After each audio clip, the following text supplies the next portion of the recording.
महाशिव महाकाल। तो महाशिव महाकाल बनता है, महाशक्ति महाकाली बनता है। शिव तो केवल काल बन सकता है, क्या बनता है? महाकाल नहीं बन सकता। ये तो भक्ति मार्ग में शब्द शिव और महाशिव का डिफरेंस ही नहीं पता है। महाशिवरात्रि मनाते, शिवरात्रि हर महीने आती, महाशिवरात्रि साल में एक बार आती है। तो महाशिव माना गैलेक्सी का मालिक, माना आकाश गंगा का मालिक, माना अनंत कोटि ब्रह्मांडों का मालिक। तो महाशिव जब महाकाल बनता है, शास्त्रों में लिखा है, ये शब्द महावाक्य के जो बोल रहा हूँ वो शास्त्रों में है कि महाशिव महाकाल बनके अनंत कोटि ब्रह्मांडों को अपने रोम रोम में समा लेता है। तो महाकाल तब बनता है, महाशिव महाकाल बनता है जब महाकाल प्रलय करना होता है। तब क्या करता है? महाकाल प्रलय करता है। तो महाकाल प्रलय कब होता है? जो जिन्होंने शास्त्र पढ़े, 4 युग पूरा होने पर अर्ध प्रलय होता है, फिर प्रलय होता है, फिर कल प्रलय होता है, फिर महाकाल प्रलय होता है, फिर महाकाल प्रलय होता है। तो महाशिव महाकाल बनके अनंत कोटि ब्रह्मांडों को अपने रोम रोम में समाता है, तब वो महाकाल बनता है। और फिर महाशिव महाकाल बनके पूरे ब्रह्मांडों, अनंत कोटि ब्रह्मांडों को अपने रोम रोम में समाता है, फिर नए ब्रह्मांडों की सृजन करता है। इसलिए शास्त्रों में लिखा प्रतिपल अनंत अनंत ब्रह्मांड बनते भी करते हैं। प्रतिपल अनंत अनंत ब्रह्मांड। तो महाशिव की एक पल बराबर ब्रह्मा का 100 साल। समय सूर्य कैसे चलता है? जैसे देवताओं का स्वर्ग लोक में एक दिन होता है, धरती पर 1 साल होता है। ब्रह्मापुरी में ब्रह्मा का एक दिन बराबर धरती पर 1000 चतुर्युग 4 युग घूम जाते हैं, मतलब धरती पर 4 अरब 32 करोड़ साल होता है।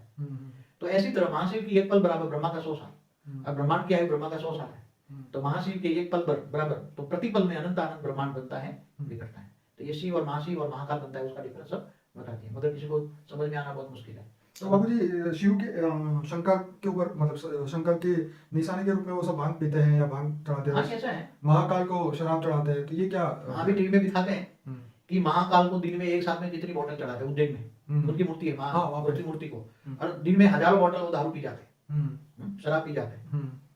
तो ये जो शंकर का जो पार्ट है, जो हिमालय में कैलाश मानसरोवर शिव शक्ति, मतलब शिव शक्ति का अवतार है शंकर पार्वती। अवतार माना साकारी रूप, अवतार माना साकारी रूप। जैसे विष्णु का अवतार कहते हैं रामकृष्ण, ऐसी तरह शिव के अवतार है, शिव के का भी अवतार है। जैसे हनुमान भी रुद्र 11 अवतार है। तो ये रुद्र माना शंकर, रुद्र अवतार माना विनाशकारी अवतार, विनाश करने के लिए जो अवतार की रचना।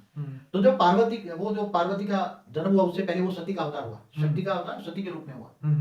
तो दक्ष प्रजापति ने जब सती के यज्ञ में नहीं बुलाया, तो सती गई और शंकर का अपमान हुआ, अपने पति का अपमान न सहन करने के कारण सती ने वो यज्ञ में जो आहुति देकर वहां जल के खत्म हो गई। तो वहां फिर विष्णु ने उसके, क्योंकि शंकर उसकी शव को लेकर पूरे ब्रह्मांड में घूम रहे थे और विनाश हो रहा था, शंकर ने रौद्र रूप धारण किया। तो रौद्र रूप का उसका तीनों लोक में प्रभाव पड़ता है, भूलोक भूलोक स्वर्ग लोक, तीनों लोक में प्रभाव पड़ता है। तो वो सती का शव लेकर, मोह में अंध हो गए थे शंकर, मोहांध हो गए थे, तो सती का शव लेकर पूरे तीनों लोक में घूम रहे थे। तो विष्णु ने सोचा ये तो तीनों लोग भस्म जल के भस्म हो जाएगा। तब उन्होंने, विष्णु ने सुदर्शन चक्र से सती के देह के 52 या 56 टुकड़े किए, और जहां जहां ये सती के देह के टुकड़े गिरे, उसको वहां एक मंदिर बना, शक्तिपीठ बना,